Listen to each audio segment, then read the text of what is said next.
5 facial filler lies that everyone believes as truth. Number 1, people think that facial fillers last 6 months. This stems from the fact back in 2003 when Restylane was FDA approved. I had one of the first syringes in my hand back then. Prior to that, there was collagen, studied for nasolabial folds. Well, how did Restylane get approved as the first hyaluronic acid? It's because they piggybacked off of that trial that approved the collagen. And the study was done for 6 months. Now, why would a company study the effect in the fold at 6 months? Yes, it was still there. 80% of people still had an effect at 6 months. Then stop the trial so that you could bring it to market and that you can make money off the product. Once it's FDA approved, companies don't need to study it further than that. Thus, people think it lasts 6 months. So the study shows at 6 months, 80% of people still have it there. It didn't follow and say, what happened at 9 months, 12 months, 30 months, 40 months? Facial fillers break down by one of several mechanisms, but one of the ways is that in your body, you have an enzyme called hyaluronidase. You have 5 of them. They break down the filler over time. We each have an individual level of that breaks down the filler. The other thing is that they spread and they migrate. So it seems that the filler's gone, but if you do an MRI study, they're still there. Here's an article someone shared an MRI of their face, and they had 20 years of filler stuck in my face. It's meant to dissolve over 2 years, but in an investigation that will shock any woman tempted by tweakments, Alice's MRI scan revealed the extraordinary truth. I want to show you her scan. Here it is here, and you can see the areas outlined where the filler is left in the face. So she obviously had cheek filler here, and look at the lips down here. Obviously had lip filler, some in the chin, some in the jawline here. So she had a fair bit of filler, but it stays in the face for many years. Now, keep in mind, this has not been shown to be a problem. It hasn't been shown to cause autoimmune disorder. Has not been shown to cause autoimmune disorders. It has not been shown to cause any problems within the face. But just know it doesn't fully go away in a year, always on all people. So you have to use it judiciously. Number 2, a myth that everyone thinks is true, that fillers lift the face. Fillers don't lift. There's nothing, it's not like super glue. You go put them in, you put them in on the bone and they lift up. When you do that on stage, or if you do it immediately after, for several hours, the face will stay up by way of the swelling, just because you put a needle in, and yes, it does elevate. But over hours and days, it just comes back down. So what do? They do 2 things. They volumize and they contour. They do not lift. There's no magical properties. They're not pinning the face up on the filler.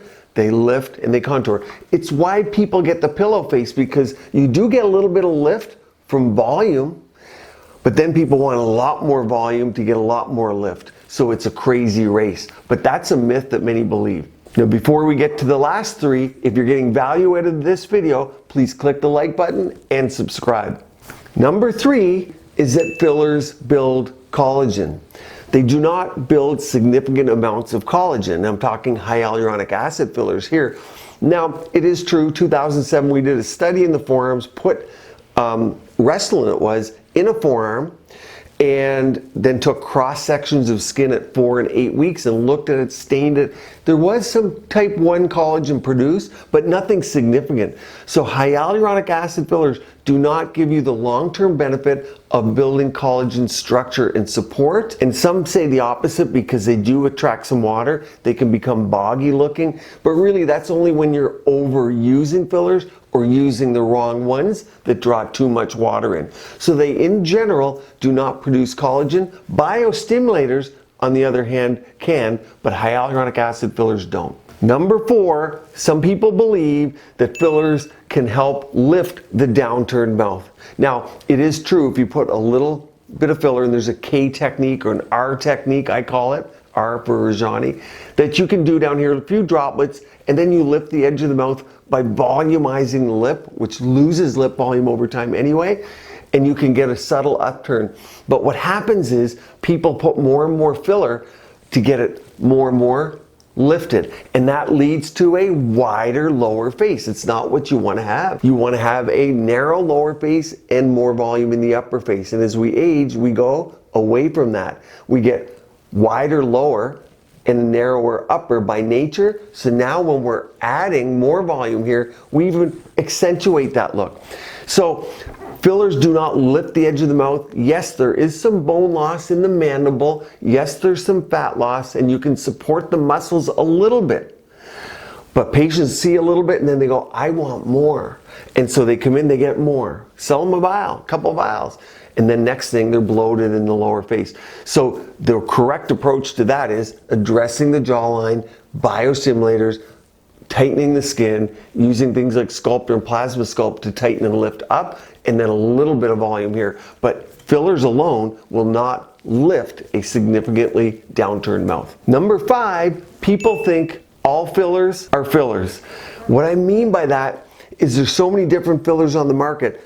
Hyaluronic acid fillers are what we're talking about today because they are the most used by far.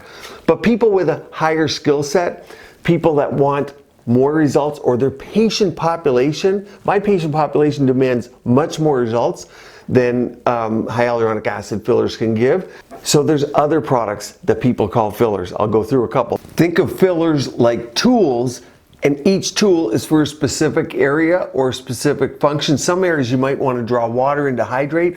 Others, like the under eye, you never wanted to draw water in.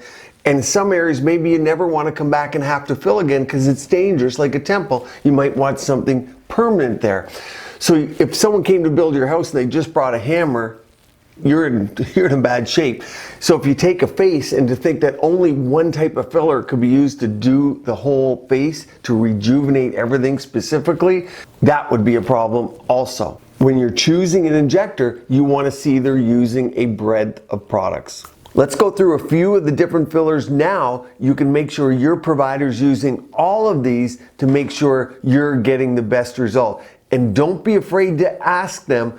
Expert injectors use all of these. Number 1, PMMA, polymethyl methacrylate, and that's called Bellafill in this country. It's permanent. Think of it as injecting an implant. There's certain places to put it and not put it, but that would be a permanent product that acts very different than hyaluronic acid fillers, and in some ways it's safer than them.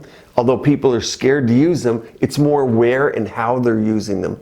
A second one would be Sculptra, PLLA, poly-L-lactic acid, the best single collagen stimulator in my opinion that we have. It's also a skin tightener, gives skin glow, and it volumizes. And we know this very well from the days of HIV lipoatrophy, where we treated people's faces that were caved in. They lost all their facial fat, and we did beautiful volumization for those patients. So we have a lot of data on that. And then another one would be Radiesse, calcium hydroxylapatite, and you can dilute that down. That's a biostimulator. And then also think of, now we have something called Plasma Fill, PRF, easy gel. So you take your blood, you spin it down, you heat a component, and then you take your growth factors and stem cells, mix it back and forth, and inject it. And that's 100% natural. So all fillers aren't fillers, and you can't use that in a catch term. I don't like fillers. Fillers don't make me look good. Fillers botched me. What does that mean? No. You have to talk about the specific filler that did it. You can't put them all in one blanket. And the thing is, we use different ones in different parts of the face. Expert injectors do, to get specific results. No injector's going to only use, in my opinion, no injector should use only hyaluronic acid fillers to rejuvenate the face. That's called a disaster. Those are 5 myths, 5 lies about facial fillers that people really believe are true. I put a complete playlist up here on dermal fillers, one down here on things you can do at home, keep your skin and body beautiful, healthy, and vibrant.